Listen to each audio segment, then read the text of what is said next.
ಹೇಳೋದು ಉತ್ತರ ಕರ್ನಾಟಕದ ಸಮಸ್ಯೆಗಳನ್ನ ನಾವು ಚರ್ಚಿಸಕ್ಕೆ ಬಂದಿದ್ದೀವಿ. ಇದು ಅಧಿವೇಶನ ಯಶಸ್ವಿಯಾಗಿ ನಡೆಯುತ್ತೆ. ವಿರೋಧ ಪಕ್ಷದವರ ಟೀಕೆಗಳಿಗೆ ನಾವು ತಲೆ ಕೆಡಿಸ್ಕೊಳ್ಳಲ್ಲ. ಇವರು ನಮ್ಮನ್ನು ಪ್ರಶ್ನೆ ಮಾಡೋ ಮೊದಲು ಈಗ ಪಾರ್ಲಿಮೆಂಟ್ ನಡೀತಿದೆಯಲ್ಲ, ಇವರು ದೊಡ್ಡದಾಗಿ ಏನು ನ್ಯಾಷನಲ್ ಸೆಕ್ಯೂರಿಟಿ, ದೇಶ ಪ್ರೇಮ ಅಂದರೆ ಬರೀ ಇವ್ರ ಅಪ್ಪನ ಮನೆ ಆಸ್ತಿ ಥರ ಆಡ್ತಾರಲ್ಲ ಬಿ ಜೆ ಪಿ ಸುದ್ದಿನೇ ಮಾತಾಡಲ್ಲ. ನಾವು ಅಲ್ಲಿ ಸೆಷನಲ್ಲಿ ಮಾತಾಡಿದ್ರೆ ನಮ್ಮನ್ನು ಮಾತಾಡೋಕ್ಕೆ ಬಿಡಲ್ಲ. ಸೊ ನಾವು ಜನಪರವಾಗಿದ್ದೀವಿ, ನಮ್ಮ ಸರ್ಕಾರ ಸುಭದ್ರವಾಗಿದೆ. ಸರಿ, ಬಾಣಂತಿಯರ ಸಾವಿನ ವಿಚಾರವಾಗಿ ಸರ್ಕಾರ ಕೊಟ್ಟಾರ ಲೆಕ್ಕನೇ ಬೇರೆ, ಗ್ರೌಂಡಲ್ಲಿ ಇರೋದೇ ಬೇರೆ ಅನ್ನೋದು ನನಗೆ ಗೊತ್ತಿರೋ ಪ್ರಕಾರ ಅದರ ಬಗ್ಗೆ ಅಂಕಿ ಅಂಶಗಳ ಸಮೇತ ನಮ್ಮ ದಿನೇಶ್ ಗುಂಡೂರಾವ್ ಸಾಹೇಬ್ರೀಗ ಪ್ರತಿಕ್ರಿಯೆ ಮಾಡ್ತಾರೆ.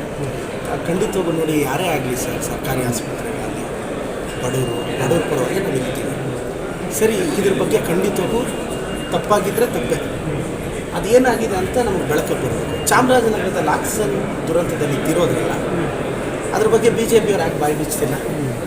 ಯಾರ ಕಾಲದಲ್ಲ ಆಯ್ತಂತದಿಲ್ಲ. ಇದು ಖಂಡಿತವಾಗೂ ಇದು ಚರ್ಚೆಗೆ ಗ್ರಾಸ ಆಗುತ್ತೆ. ತಪ್ಪು ಏನಿದ್ರೆ ಅದು ಖಂಡಿತವಾಗೂ ಅಧಿಕಾರಿಗಳು ಏನಾದರೂ ಮಾಹಿತಿಯನ್ನು ಮುಚ್ಚಿಟ್ಕೊಂಡು ಇಲ್ಲ ಸರ್. ಅದ್ರ ಬಗ್ಗೆನೂ ನಾನು ನಿಮ್ಮ ಥರನೇ ಸೆಷನಲ್ಲಿ ನಮ್ಮ ಹೆಲ್ತ್ ಮಿನಿಸ್ಟರ್ ಸಾಹೇಬರು ಏನು ಉತ್ತರಿಸ್ತಾರೆ ಅನ್ನೋ ಕುತೂಹಲದಲ್ಲಿ ನಾನು ಈಗ ಪತ್ರಿಕೆಗಳಲ್ಲಿ, ಮೀಡಿಯಾಗಳಲ್ಲಿ ತಾವೇನು ಹೇಳಿದ್ರು ಅದನ್ನು ಕೇಳಿದವ್ರು ನಾವು. ಬಟ್ ಇವತ್ತು ಸೆಷನಲ್ಲಿ ನಮ್ಗೆ ಉತ್ತರ ಸಿಗುತ್ತೆ ಅಂತ ಭಾವಿಸ್ತೀವಿ. ನಮ್ಗೋಗಿ ಅಲ್ಲಿ ಉಸ್ತುವಾರಿ ಸಚಿವರಾದಂಥ ಜಮೀರ್ ಅಹಮದ್ ಅವರು, ಲಕ್ಷ್ಮೀ ಹೆಬ್ಬಾಳ್ಕರ್ ಅವರು ಅಲ್ಲಿ ವಿಸಿಟೇ ಮಾಡಲಿಲ್ಲ. ಬಳ್ಳಾರಿ ಏನಾಗಿತ್ತು ಸೆಷನ್ ಪ್ರಿಪ್ರೇಷನಲ್ಲಿ ಇದ್ರು. ಲಕ್ಷ್ಮೀ ಹೆಬ್ಬಾಳ್ಕರ್ ಅವರು ಬೆಳಗಾವಿ ಭೇಟಿ ಮಾಡ್ತೀವಿ ಸರ್. ಸಿ ಎಮ್ ಸಾಹೇಬರು ಭೇಟಿ ಮಾಡ್ತಾರೆ, ಡಿ ಸಿ ಎಮ್ ಅವರು ಭೇಟಿ ಮಾಡ್ತಾರೆ. ಈಗ ಪ್ರೀ ಪ್ರೋಗ್ರಾಮ್ ಫಿಕ್ಸ್ ಆಗಿತ್ತು, ಖಂಡಿತವಾಗೂ ಭೇಟಿ ಮಾಡ್ತೀವಿ ಸರ್. ನಾವು ಬಡವ್ರ ಪರ ಇರೋದು ಸರ್. ಈಗ ಒಂದು ಡಿ ಕೆ ಶಿವಕುಮಾರ್ ಅವರು B J P J D S ಶಾಸಕರು ಸಂಪರ್ಕದಲ್ಲಿದ್ದಾರೆ ಅಂತ ಹೇಳಿದರು.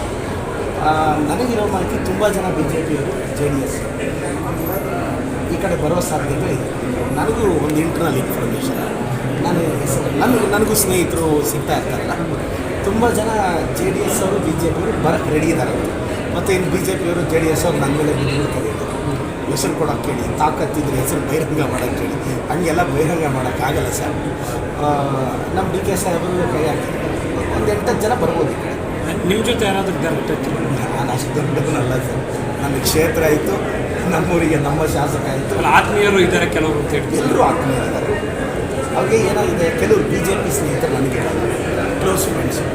Next time B J P ಬರೋ ಡೌಟ್ ನೋಡ್ಬೋ, ಕ್ಷೇತ್ರ ಏನಾದರೂ ಟಿಕೆಟ್ ಕನ್ಫರ್ಮ್ ಮಾಡಿಸಿದ್ರೆ ನೋಡೋಣ ಬಂದ್ಬಿಡ್ತೀವಿ ಅಂತ ಒಬ್ಬರಿಬ್ಬರು ಅಂದಿದ್ದಾರೆ. ಇದು ಫ್ರೆಂಡ್ಲಿಯಾಗಿ ನಡೆದಿರೋ ಚರ್ಚೆ. ಸೀರಿಯಸ್ ಆಗಂತೂ ನಾನು ಪ್ರಸ್ತಾಪಿಸೋಕ್ಕೆ ನಾನು ಸಿ ಎಮ್ ಸಾಹೇಬ್ರ ಹತ್ರ, ಡಿ ಕೆ ಸಾಹೇಬ್ರ ಹತ್ರ ಮಾತಾಡೋಷ್ಟು ಧೈರ್ಯ ನನಗಿಲ್ಲ. ನಾನು ಮಾತಾಡೋದಿಲ್ಲ, ನಡೆದಿರೋದು. ಅಲ್ಲ, ಅವರೇ ಆಪರೇಷನ್ ಕಮ್ಮಿ ಮಾಡ್ತಿದ್ದಾರಲ್ಲ ನಿಮ್ಮನ್ನೆಲ್ಲ. ಅವ್ರಿಗೆ ಬಿ ಜೆ ಪಿಯವರಿಗೆ ನಮ್ಮನ್ನೆಲ್ಲ ಪರ್ಚೇಸ್ ಮಾಡೋ ತಾಕತ್ತಿಲ್ಲ. ಅದಕ್ಕೆಲ್ಲ ನಾವು ಬಿಡೋದು ಇಲ್ಲ. ಮೋಸ್ಟ್ಲಿ ಬಿ ಜೆ ಪಿಯವ್ರನ್ನ ಈ ಕಡೆ ಬರ್ದಂಗೆ ಕಾಪಾಡ್ಕೊಂಡ್ರೆ ಸಾಕು. ಕಾಂಗ್ರೆಸ್ಸಲ್ಲಿ ಅಧಿಕಾರ ಹಂಚಿಕೆ ಅನ್ನೋದು ಏನಾದರೂ ಆಗಿದೆಯಾ ಸರ್? ನನಗೇನು ಗೊತ್ತಿಲ್ಲ, ಬಟ್ ನಮ್ಮಲ್ಲೂ ತುಂಬ ಜನ ಸೀನಿಯರ್ಸ್ ಇದ್ದಾರೆ. ಅವ್ರಿಗೆಲ್ರಿಗೂ ಮಿನಿಸ್ಟ್ರಿ ಪೋಸ್ಟ್ ಸಿಗಲಿ ಅಂತ ನನ್ನ ಆಸೆ. ನೀವು? ನನಗೆ ಬೇಡ ಸರ್, ನನಗೆ ಬೇಡ. ನನ್ನ ಪಕ್ಷದ ಸಾಮಾನ್ಯ. Thank you sir. Okay sir. Ashwavega English News. Coming soon. Your channel, your voice, your trust.